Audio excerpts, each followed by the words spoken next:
So the second blog post that I wrote was I posted on the 7th of April 2015, and it was called The Principles of Fundamentals. So it kind of played off the first one, which was the fundamental principles.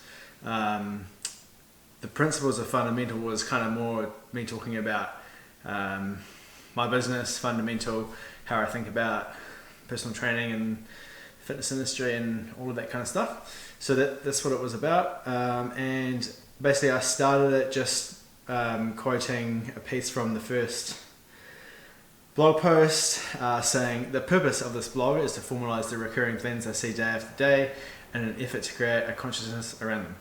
So just to tie back in the reason for writing the blog in the first place, I guess. And then the blog post goes on to say, everybody who spends enough time in their field will eventually go down a path of specialisation. The fitness industry has a ton of different niches for trainers to specialise in, and thus a lot of different options for your clients when choosing the right trainer. Look on the trainer profile board at your gym and you'll see things like weight loss, sport-specific coaching, core training, nutritional advice, strength and conditioning.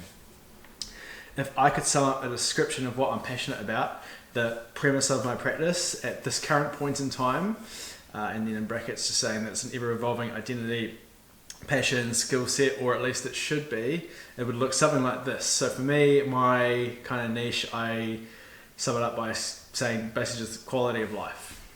So I found this, I must have just Googled it, quality of life, and this is a little definition that came up. So the general well-being of a person or society defined in terms of health and happiness rather than wealth. This is the underlying driver for what everything I want to achieve for the client is based upon. For me, I'm not interested in training athletes or sports teams or achieving high-level performance. I'm the guy that gets more satisfaction from somebody being able to comfortably sit and rest in a squat and doing so resolving their chronic hip pain than breaking a world record.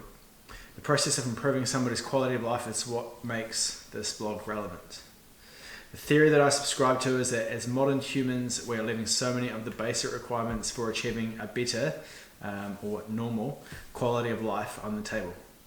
I think most people would be blown away by how much better they would feel if they realign themselves with some of the most rudimentary human processes and functions such as sleep, movement, nutrition, and hydration. Notice that in the definition of quality of life, it is present in the absence of wealth. All of the errors I see happening have nothing to do with people not being able to afford the best equipment, training practices, or fancy food, but people not having the awareness that they're making movement and adaptation errors.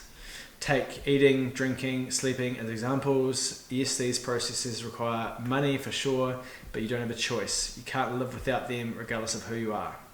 For example, supplements are irrelevant without the presence of whole food. Lack of sleep can only be buffered with coffee for so long. Hours upon hours of laminating your ass to a chair without movement will eventually lead you to an operating table. Sooner or later, if you want to be a human being, you have to start paying attention to the details, hence the name fundamental. And I just finished by saying it's ironic because the details are free, yet we try and buy our way around them, which is probably quite true. So this is 5 years ago I wrote this, and I would say this is still the premise of my practice, or how I look at fitness, whether it's something in the gym or on the massage table. Really, I just care about improving people's quality of life, not so much a performance, performance-driven outcome. But it's just, trying to shed some light on the fact that unless you kind of make the most of those pieces of low-hanging fruit, so improving your food, your sleep, just general low-level movement, all of the things that I kind of talk about in my wee fundamentals list, until you kind of nail those things, you'll never thrive as a human being. And you can try and buy your way around them with supplements and this and that and the next thing, that might gain some short-term improvement, but until you really nail the basics or the fundamentals, you're not going to thrive as much as you could. So that was just a wee blog post, pretty much summing up the way I try and practice, more so now as a massage therapist, but like as a personal trainer as well. And hopefully that makes some sense. It's just the the basics, doing the basics well. It's like the 80-20 principle. 80% of your results come from 20% of the things that you do. So those 20% of the things are just the basics. If you can focus on them, you'll have a better outcome. Hope that helps.